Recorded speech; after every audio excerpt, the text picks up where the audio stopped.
you ready, kids? I'm ready! SpongeBob SquarePants is back, baby! What the hell am I talking about? The remake exists, it's been back. SpongeBob license games, some of the best games and crafted with care. Except this, oh especially that, and Jesus Christ, I own this? Okay, so maybe it's only Battle for Bikini Bottom that's good. Maybe SpongeBob SquarePants the movie video game as well. Lights, camera, pants? Now you're really pushing it. Heavy Iron Studios, they really nailed it out of the park with this game. So much so that each sequential game they develop got worse and worse. Yeah, I'm not a big old fan of SpongeBob SquarePants the movie, the video game. It's good enough to try for at least one playthrough, but not something I'll continuously go back on. And truth or square? Man, talk about an absolute mid. I have to mention the movie game and truth or square to a certain extent for this thesis of the video because that's what I got from the initial trailers when it was released. It looked like they were going for more linear based approach with this new game, less sandbox and more point A's and B's. That's not always a bad thing, mind you. Super Mario 3D World was a linear game compared to the other 3D platformers from the same series, so as long as they design the game well to cater towards that playstyle, I don't think I'll have any complaints. SpongeBob SquarePants The Cosmic Shake, a game developed by Purple Lamp Studios, the same people that made the Rehydrated remake. A good remake, mind you, but the controls do get some time to get used to if you're used to the original. Now, unlike previous reviews, I'm not going to spoil too much, mostly because there's not much to spoil. Basic synopsis is that SpongeBob and Patrick went to Glove World and got a mystical bubble-blowing bubble wand that tears down space and time, causing the dimensional rifts to overload, and it's up to SpongeBob and his new Navi-like sidekick Patrick, now in balloon form, to save the inhabitants of Bikini Bottom, all the while restoring Bikini Bottom back to its original glory. We also got another companion, Cassandra, who originally sold us the bubble-blowing mystical wand in the first place, and is totally not the perpetrator of the quest whatsoever. Totally. Yeah, and I'm totally not related to Genghis Khan. At least I hope I'm not. You give me 1 sec. Let me see if I can get a sponsorship from Ancestry. But otherwise, with 8 worlds in total counting the hub world, there are loads of fetch quests and side missions to do while exploring each level in a linear fashion. So this is a contrast to Battle for Bikini Bottom's level design. The game does play more linear based, but you can teleport to each designated checkpoint to backtrack if you please. There's not really much to do if you go off the main pathway aside from collectibles like golden spatulas or golden medallions or Spot, Plankton's amoeba pet. Who can I just say, if you watch the episode where he was first introduced in, he's such an adorable creature and I'm glad that he's a mainstay to the series. But overall, I find the hidden pathways somewhat lackluster, since they're practically the same objective. I always loved how Battle for Bikini Bottom had different level designs for collecting said main collectibles, and how they progress through each game once you've collected enough of them. Here, they're pretty much a fetch quest of collectibles. You find it, you collect it, and you don't really feel like you earn anything. It just feels like you kind of just stumbled across it. And there's not really much of reason to gain these collectibles, since the only thing the game checks is if you finish the main pathway. There's no reason to get these aside from bragging rights, and I wish they did more than just a trophy for my PlayStation account. I get that the journey is more worth it than the destination, but if the trip is repeated multiple times, that's not a journey. That's repetitive. Now, for the main missions that you do, well, some of them can be creative, like delivering birthday cake slices to Princess Pearl's birthday party, but most of the time they are either the same hordes of enemies you have to deal with the same objectives of going from point A to point B, to collecting even more collectibles. Now, combat, on the other hand, is improved from previous games. Minus the removal of the Bubble Bash where you headbutt enemies from above, you get a new dodge mover which can also be used for ease of platforming. I love the way SpongeBob controls. It's always amazing when the game designers design a fast way to maneuver your playable character. My method of traversal is utilizing the dodge button and cancelling that with a jump, and that is the fastest way to traverse. You go blazing fast in comparison to just tilting the left stick, and it always feels nice to do. They do give you a hefty amount of attacks, such as a homing attack or a new and improved ground pound attack for more shockwave abilities, and all of them being able to cancel out each other depending on your button prompts. The new dodge button really amps up the combat. You could cancel this into anything from attacks to jump attacks and homing attacks. It's an amazing feel. As for platforming, you do get a gliding mechanic, though I do have a little bit of issues with this. So you glide by holding down the X button after a double jump, but unfortunately the camera doesn't move to the trajectory of where you're moving. So unless you're playing a claw grip or a keyboard and mouse, you can't really glide or move the camera at the same time. Now personally for me, I do play claw grip, so it's not that much of an issue for me, but I realize that not everyone is comfortable with this playstyle, and I do wish camera was automated in conjunction with the left stick while gliding. As bad of a game as this is, Revenge of the Flying Dutchman handled this fine with its gliding controls, and if you want a good game example, even Battle for Bikini Bottom had the same camera controls for gliding. So a camera system where it tracks the movement would have been much more preferred, at least only for the gliding situation. That's unfortunately not the only issues I have with this game, because the PS4 glitches can be pretty cumbersome. Okay, well, more so accurately, this could be a universal issue across all platforms, including Switch or Xbox One, since according to what I've seen, the only version of this game that's not suffering from bugs or glitches is the PC version, such as anti-gravitational seesaws or non-stop ground pound animations. Even graphically, the audio cues would sometimes loop and repeat itself while the cutscene continues its animation, making the audio and visual cues desync. You're under arrest, red-handed bandit! Like I was saying, SpongeBob, you gotta take me back!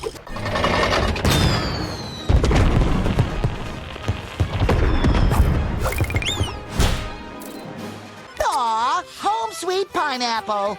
Let's get you back to Bikini Bottom, huh? Next stop, 124 Conch Street. Taylor Foo, SpongeBob! Taylor Foo, SpongeBob! Taylor Foo! Huh? Ook! Squawk trapped here with two morons! This is something that'll hopefully get addressed with a patch, but as the publication of this video, there hasn't been an update to address this issue, at least on the PS4 version. If you want the most stable version, and if your PC can handle it, get the PC version if you don't want to see these issues. Now, first and foremost, SpongeBob is a comedy show, so jokes are plentiful in this game as it is in the TV show, and these are not as funny as I hoped they'd be. Not all of them are bad by any means. I gotta chuckle the moment Squidward f***ing curses. What squirt of an actor did those at the agency lay upon me?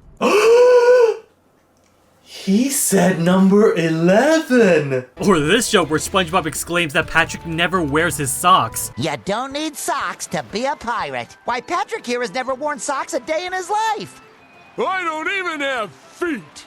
Which in a meta sense is very humorous, like, why the f were you collecting socks in Battle for Bikini Bottom? It made no sense. But that's the joke, and it builds up to that type of humor. But otherwise, the game has jokes, but they rely a lot on referential humor rather than creating their own jokes. Most of the dialogue in this game is just, hey, remember that line in the TV show? Wait for applause. Yeah, it's nice to remember your roots and give nostalgia to your players, but doing so much feels like pandering more than anything. It makes it feel like they can't create their own jokes without referring to their old jokes. And when they do create their own jokes, it kind of falls flat. All you gotta do is find all the pieces, lick them, stick them back together. Just like when I fixed your TV and your bookshelf and Gary's food bowl. Oh yeah, I licked your refrigerator back together. I shouldn't have to explain how it came apart in the first place. I also fixed your kitchen sink with a little licking stick. That faucet was leaky for months. I licked your windows back together once too. Oh, that hurts. But you'd never know I smashed it with a hammer. Oh, I just remembered. I also licked your fireplace back together. That was spicy. Maybe if I hammered in the joke, it'll eventually be funny. That was literally the same joke I did last review. Yeah, whenever they try to create their own jokes, it seems like they're just literally hammering the joke over and over again, expecting the repeated dialogue to eventually get a laughter. Yeah, unfortunately, the writing is one of the weaker points for this game. My most disappointing one was referencing Fred. Seriously, they have so many opportunities for a my leg gag, but the way they handled the joke was more referential humor. Fred doesn't even get his legs beaten or anything, he just hoped that he didn't get his leg beaten, and that just feels like they're missing the slapstick humor. It's very important for a joke to show rather than tell, and this game loves to tell a lot. Hey, but what about the jokes where they have a punchline and show them these gross out shots? Those jelly extras were very convincingly beating me up. Okay. She's pretty. Seriously, stop. You're making me sick. My coven has been buzzing about. Jesus Christ, I'm eating! Okay, look, I know that the original TV show SpongeBob also had these gross out shots too, but I may be in the minority of these, but these were never funny for me. Yeah, even in the original TV show, these gross out shots are always disgusting to view, and it just makes me sick watching it. Especially in the later seasons where they just amp up the grotesque, and I need a barf bag. When building up the joke, you have to set it up in order to reach the punchline, except when the punchline, in this case, punches your eye sockets, then yeah, you'll be seeing from my lawyers. Let's talk about the music in this game.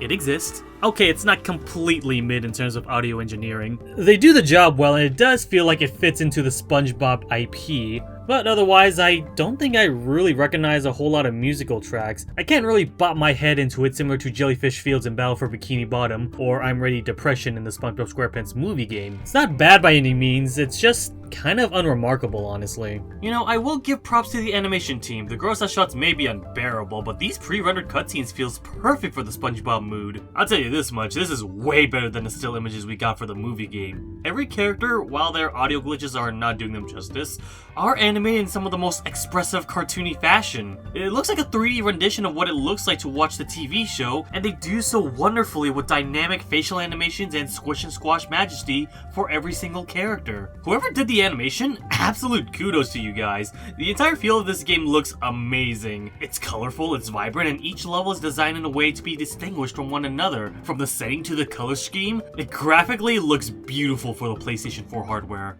Now, the voice acting, still top notch as ever. They've gathered every voice actor to play their proper roles. Cassandra in particular feels very nice and menacing in her own ways. And for once, they actually got Clancy Brown to voice Mr. Krabs. My goodness, did they finally have a budget? And they're all voice acted in spectacular SpongeBob fashion. Even though the jokes aren't very much that good, the acting is still as great as ever. I did eventually beat the game, so clearly, despite all the flat jokes and gross out humor, I was still able to truck through them. Although at the same time, I beat Forspoken literally last month. So if I can endure that hogwash of a mess, then Cosmic Shake is a cakewalk in comparison. That's not to say the game is bad. I did enjoy plowing through the game. The movement options are fun, and while linear, the main missions are still fun to play. So let's conclude this review with a final rating. Since I bought this game for $40 at launch, my final rating for SpongeBob SquarePants, The Cosmic Shake, is a 30 out of 40. The game is fine enough for a AA project, but it's not worth the $40 price tag in my opinion.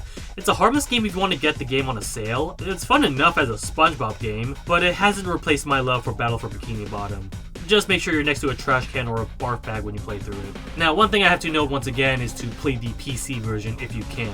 I have a PS4 copy, but I played this on the PlayStation 5 console, and that might have some issues with backwards compatibility. I know that Sony's PS4 hardware is not as robust as Xbox One's backwards compatibility, so to all those who only own a Sony console, if you have the PlayStation 4, that might be preferred, but if you have a PlayStation 5, then proceed with caution. For my regular rating minus the price tag, I'm putting this more of a 7 out of 10. I think it's at the very least above average, but it's not something I'd imagine revisiting unless I really want the Platinum Trophy. Now, I know game publications say that 6 out of 10 is a bad game.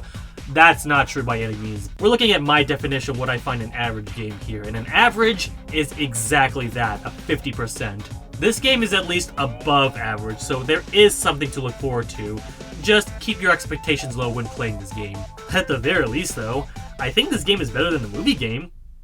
I might get some flack for that, but I do think this is at least the second best SpongeBob game I played. Again, that's not really much of a competition. Battle for Bikini Bottom really set the bar up high. But hey, you know, better than the movie game, better than Creatures of the Krusty Krab, Truth or Square.